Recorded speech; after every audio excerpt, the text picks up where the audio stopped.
I pulled my 2003 Toyota Camry into the sprawling driveway of Riverside Park, watching expensive cars glint in the August sun.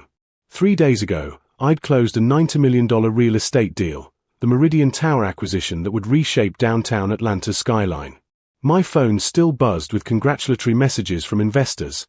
But here, arriving at the Hudson family reunion, I was just Stephen. Just the kid who'd left home at 18 with nothing. The smell of barbecue smoke mixed with fresh-cut grass as I stepped out. My cousin Maria spotted me first, her smile genuine. "Stephen. Girl, it's been 2 years."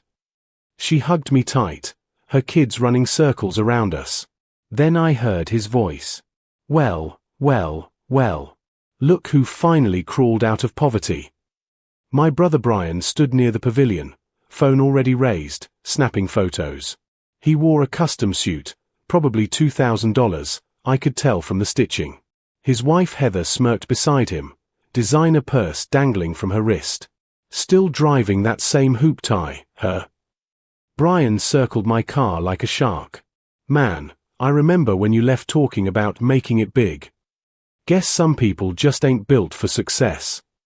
The crowd had quieted. Aunts and uncles pretended not to watch, but I saw them looking.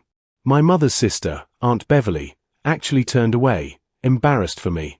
"It gets you from point A to point B," I said calmly, though my jaw tightened. "Barely." Brian laughed, posting the photos in real time. "Y'all seeing this? My baby brother still struggling. #humble beginnings, #never made it." Something dark flickered in his eyes, something that looked almost like satisfaction. Brian had always been the golden child. Growing up in our cramped 3-bedroom house in southwest Atlanta, he'd been the star, varsity quarterback, homecoming king, full ride to Morehouse.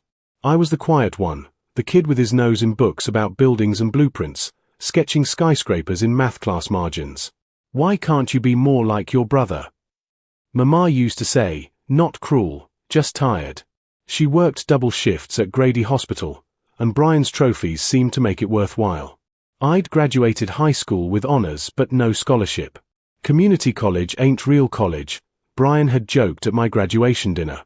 The table had laughed. Even Mama had smiled. Now, watching him preen for the family, I remembered the night I'd left for Los Angeles. I was 18, had saved $3,000 from working at Home Depot, had a duffel bag and a dream. "You'll be back in 6 months," Brian had said. "California eats boys like you alive." "Stephen." Maria touched my arm, pulling me back to the present. "You okay? Don't let him get to you." "I am fine," I lied. Brian was showing Uncle Jamal the photos now. Man, I tried to help him. Offered him a job at my dealership, but he too proud. Rather drive this embarrassment. My hands clenched. The dealership. Brian managed a mid-tier car lot in Decatur, made decent money, talked like he owned General Motors. "That's family, though," Brian announced loudly. "Always there for each other, even when some don't appreciate it." Aunt Beverly nodded approvingly. I felt 12 years old again, invisible beside my brother's shine. The potato salad tasted like cardboard in my mouth. I sat at a picnic table with my younger cousins, the kids' table, essentially, though I was 31 years old. Brian held court at the main pavilion, surrounded by elders hanging on his words about quarterly profits and premium inventory. "Uncle Stephen, is that really your car?" My nephew, Casey maybe 9 years old, pointed at my Toyota with genuine confusion. "My daddy says only poor people drive old cars." Before I could answer, a memory slammed into me. I was 7, Brian was 10. Daddy had just left, moved to Tennessee with his new woman. Mama was crying in her bedroom, trying to muffle the sounds. Brian had found me on the front steps. "You crying?" he'd asked. "No," I'd lied, wiping my eyes. "Good. Hudson men don't cry. We handle business." He'd put his arm around me then, brotherly, protective. "Don't worry, little bro. I got you." For a few years, he had. He'd walked me to school, scared off bullies, helped with homework. Then something shifted when he hit high school. His success became a weapon. My struggles became his punchlines. Uncle Stephen. Casey was still waiting for an answer. Yeah, buddy. That's my car. It's reliable. But it's ugly. Maria swooped in, redirecting her son toward the bounce house. Go play, baby. She sat beside me, voice low. Brian's been worse since his dealership started struggling. He won't admit it, but sales are down. He's scared.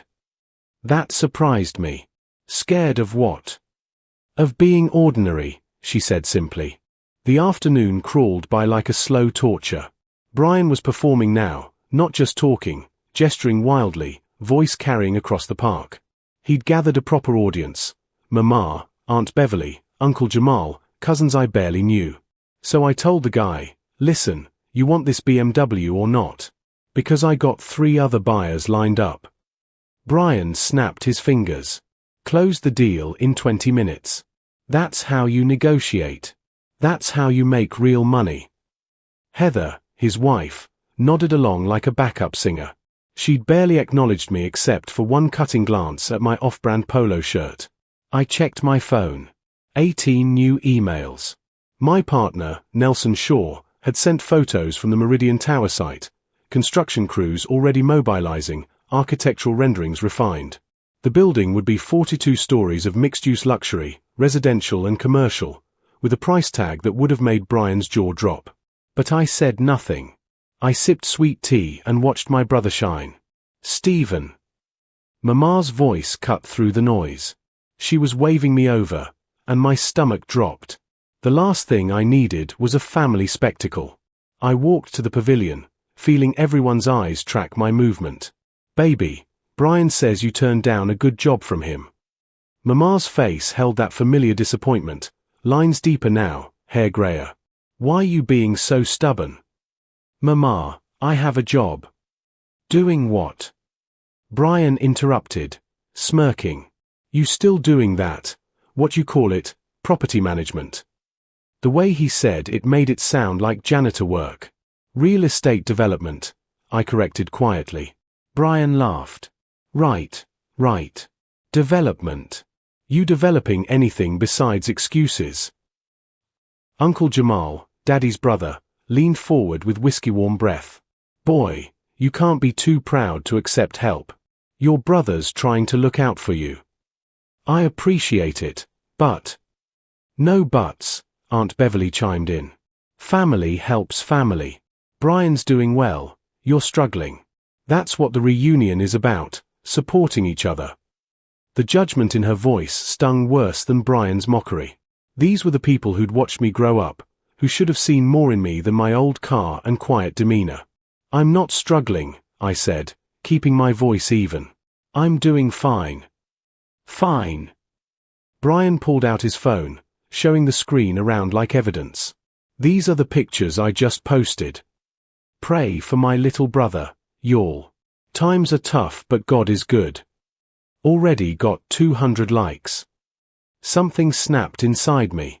Not anger, not yet, but a cold clarity. He'd posted those photos to his 23,000 Instagram followers. Posted me as poverty porn, as inspiration for his own success story. Take them down, I said. What? Brian's grin widened. Take the pictures down. You didn't ask my permission. It's social media, bro, public park, public photos. He shrugged, unbothered. Besides, people are commenting how generous I am, offering you work. You should be thanking me. Heather touched his arm, whispering something. They both laughed. Mama looked between us, confused. Stephen, baby, it's just pictures. Brian's proud of his family. Proud. The word tasted bitter. He's using me as a punchline. Now you being sensitive, Uncle Jamal grumbled. Always was too sensitive.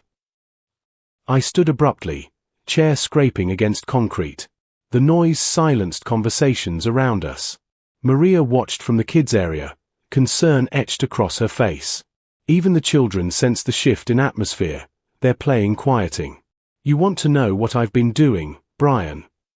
My voice came out steady, controlled. Really want to know? Enlighten us, he said, still grinning, still recording on his phone. 3 days ago, I closed an acquisition deal for Meridian Tower in downtown Atlanta. $90 million. My firm that I built from nothing, just became one of the largest black-owned commercial real estate development companies in the Southeast. The silence was absolute. Brian's grin flickered. Bullshit. The press release goes public Monday. You can read about it in the Atlanta Journal-Constitution. I pulled out my phone, opening my email. Here's the signed contract. Here's the wire transfer confirmation. Here's the architectural rendering of what we're building. I showed the screen to Mama first. Her eyes went wide, hand flying to her mouth. That's really your name on there, she whispered. Stephen Hudson, Principal and CEO, Hudson Development Group. I turned the phone to Uncle Jamal, Aunt Beverly, the gathered family. I drove my Toyota here because I don't need to prove anything to anyone. It's paid off, reliable, and I'm comfortable. Brian had gone pale, his phone lowering slowly. You're lying. This is photoshopped or... Call the number on the letterhead. Ask for Nelson Shaw, my partner. Or better yet, wait 3 days and read the news. Heather had stopped smiling. Why didn't you say something? Mama's voice cracked, and I saw tears forming. Baby, why didn't you tell us? Because I wanted to see who I really was to this family without the money, I said, looking directly at Brian. Wanted to know if my worth was in my car or my character. Maria had moved closer, pride shining in her eyes. I knew it. Stephen, I knew you were doing something big. You've been too calm, too confident. Brian finally found his voice, but it came out strangled. You let me, in front of everyone. You did that to yourself, brother. The word felt foreign now, distant. You couldn't wait to tear me down, to make yourself look bigger by making me look small. Uncle Jamal was reading something on his own phone now, eyes widening. Sweet Jesus. The Meridian Tower project.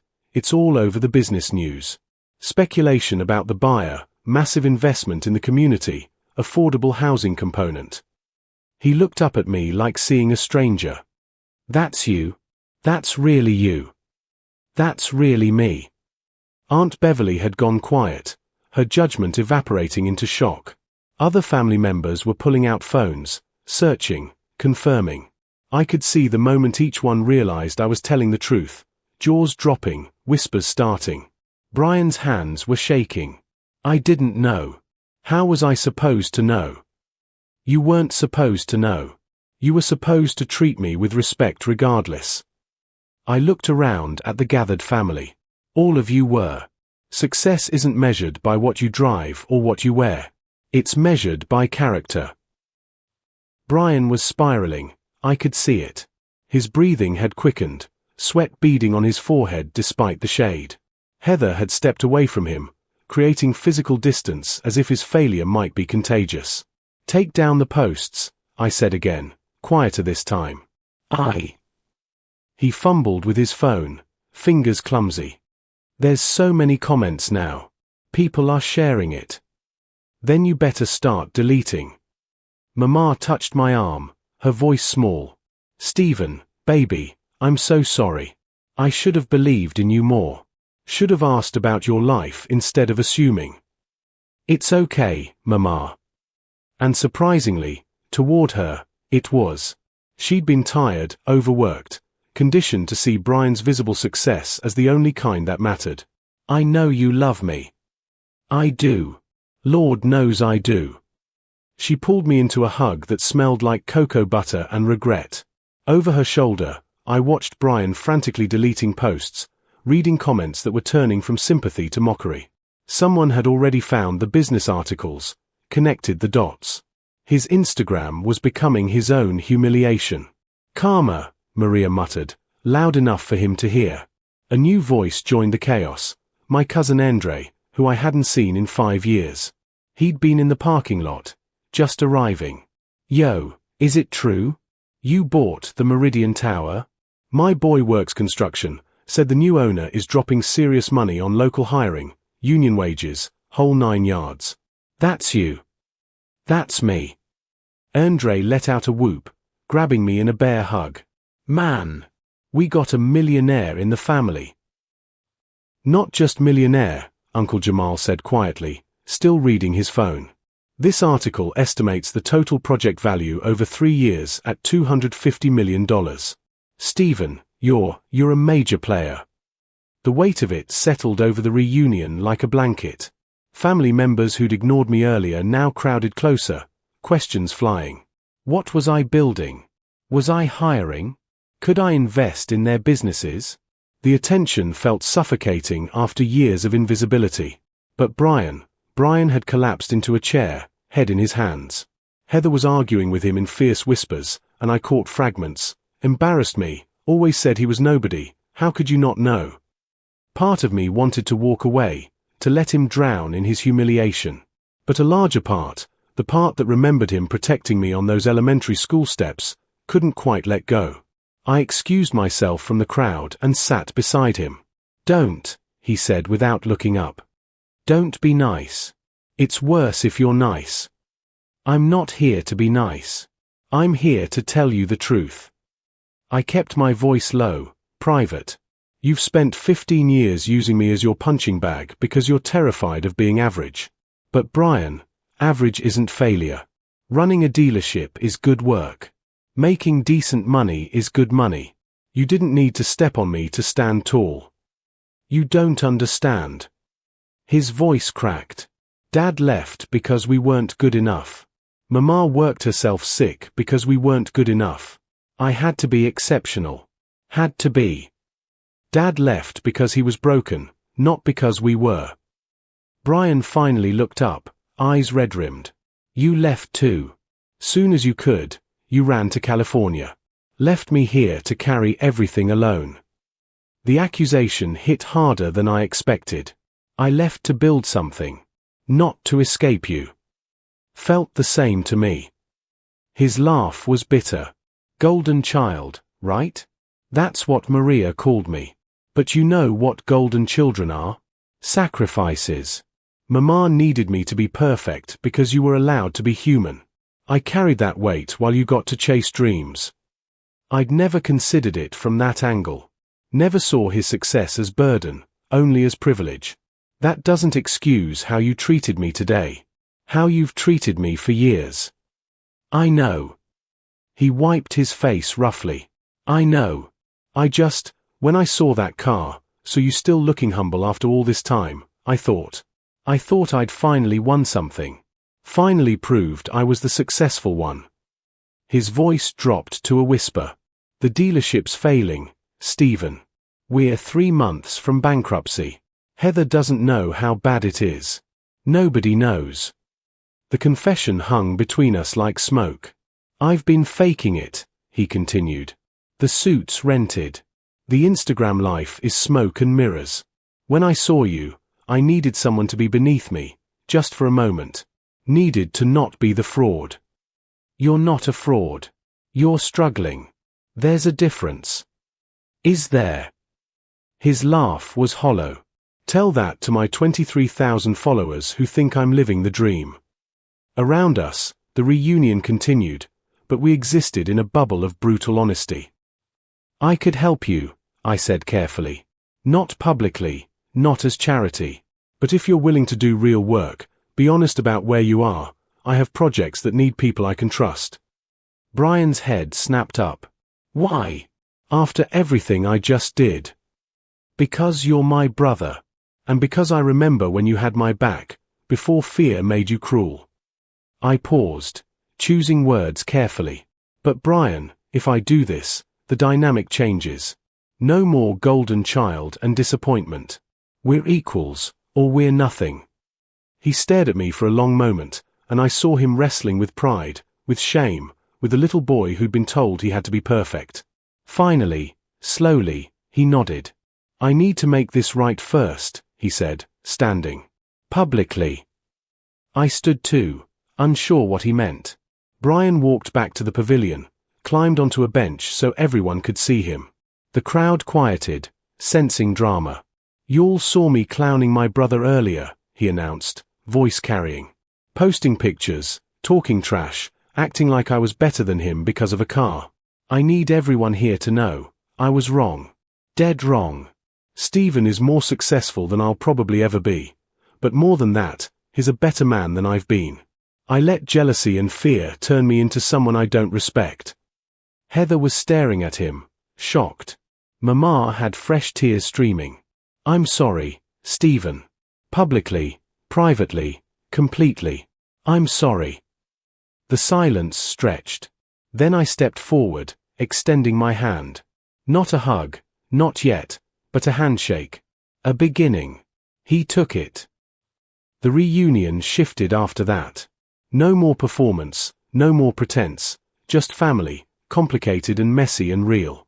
Brian deleted his Instagram posts, every single one, and posted a simple statement, "Learning humility today. Grateful for family who love you even when you don't deserve it." Maria organized the kids for a water balloon fight, and somehow, I ended up soaked, laughing harder than I had in months. Mama sat me down over a plate of ribs, asking real questions about my life, not my business, but me. Did I have someone special? Was I happy? Did I miss home? Every day, I admitted. But I'm building something that'll create opportunities for people like us. That keeps me going. "Your daddy would be proud," she said, then corrected herself. "I'm proud. Should have said that more when you were growing up." Uncle Jamal apologized too, gruff and uncomfortable but genuine. "Judged you by the wrong measuring stick. Won't make that mistake again."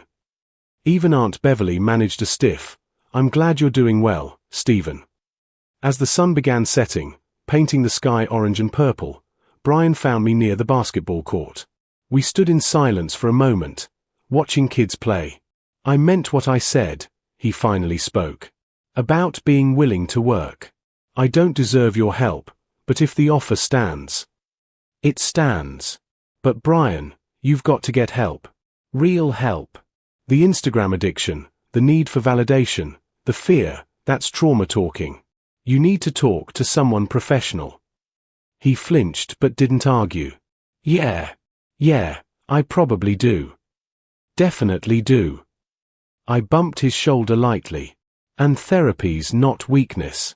It's investment in yourself." Monday morning, the Atlanta Journal-Constitution ran the story, Hudson Development Group acquires Meridian Tower in historic $90 million deal. My phone exploded, interview requests, investment inquiries, family members I hadn't heard from in decades suddenly remembering we were related. But the call that mattered came from Brian. I read the article. They mentioned the affordable housing component, the community investment, the local hiring initiative. His voice was thick. "You're really trying to change things. Trying to make sure the next kid like me has a better shot," I said. "That's always been the goal." I told Heather everything last night. About the dealership, the debt, all of it. She's pissed, but she's staying. We're figuring it out together. That's good. That's real partnership. "And Stephen?" I called a therapist this morning. First appointment's Wednesday. Pride swelled in my chest. That took courage. "Learned from the best," he said quietly. "My little brother."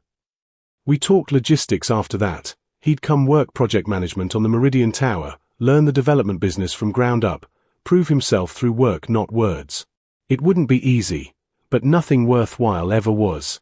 That evening, I drove my 2003 Toyota Camry through Atlanta streets, past the construction site where my dream was becoming steel and glass, past the old neighborhood where I'd grown up invisible. The car still ran perfectly. I still didn't need to prove anything. But now, finally, my family knew who I'd been all along, Stephen Hudson. Not the golden child or the disappointment. Just a man who'd built something meaningful from nothing, who'd stayed true when it would have been easier to become bitter. I pulled into my modest apartment complex. I'd buy something nicer eventually, but for now, this was enough, and smiled at the security guard who'd seen me through 5 years of late-night blueprint sessions. "Big news today, Mr. Hudson," he said, grinning. Just another Monday, Jamal, I replied. But it wasn't. It was the beginning of something new. For me, for Brian, for a family learning that worth isn't measured in Instagram followers or luxury cars. It's measured in the courage to be exactly who you are, old Toyota and all.